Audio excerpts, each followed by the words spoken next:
يا صباح السعادة والسكر الزيادة. عاملين ايه؟ يا رب تكونوا بخير. النهاردة هنعمل بقى الفول النابت، لحمة الغلابة. بنسميه لحمة الغلابة وبنسميه فول نابت، بيبقى طعمه جميل زيه زي اللحمة، والقيمة الغذائية بتاعته زيها زي اللحمة، عشان كده بنقول عليه لحمة الغلابة. بنعامله كمان معاملة اللحمة بالظبط. شايفين الجمال والحلاوة والطعمة؟ تعالوا نشوفوا عملناه ازاي. أول حاجة معايا كيلو فول. بتقولي للعطار هات كيلو فول اللي هو بتاع النابت، الفول النابت مش الفول المدمس، ده فرق وده فرق. بتبقى الفول عريضة بتاعته عريضة شوية. بعد كده بنبله ليلة كاملة، وبنمسكه بقى ننقض منه وننقي منه الفول اللي هو لسه ايه، لسه مكرمش زي ما هو كده، زي ما انتوا شايفين كده. ده بيتنقض وبننقضه كده وبننقيه من الفول اللي احنا بليناه ليلة كاملة. بتبقى فيه حباية استوت وحباية لسه ناشفة، وبناخد الفول ده بنبله تاني ليلة تانية، وبنعمله معاملة الفول اللي احنا بنعمله ده.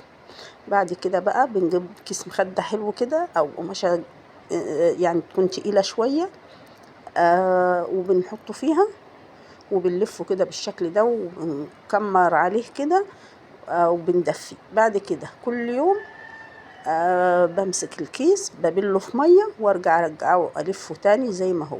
يعني تمسكي الكيس بالفول في قلبيه الفول، بتغطسيه في المية وتطلعيه، تحطيه تلفيه تاني وتسيبيه.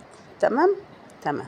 هي مزرع معاكي ويبقى بالجمال ده، ويطلع منه الزرع بتاعه ده، يبقى كده استوى معاكي ونبت.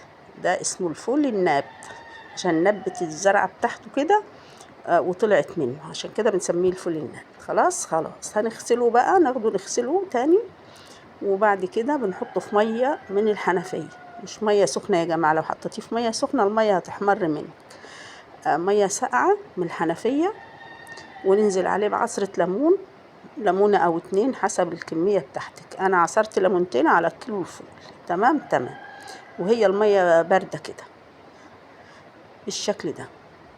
بنحط له بقى البصل اهو. بتقطعي بصل كده، بتعيني القمع بتاعه من فوق وتخلي اللي تحت، عشان لو عينتي القمع اللي تحت ده البصلة هتتهري منك وتسيب من بعضيها، فخليها سليمة كده. هنحط له بقى طماطم وقرن فلفل زي ما انتوا شايفين بالجمال والحلاوة دي. عشان كده بنعامله معاملة اللحم، بصل وفلفل وطماطم.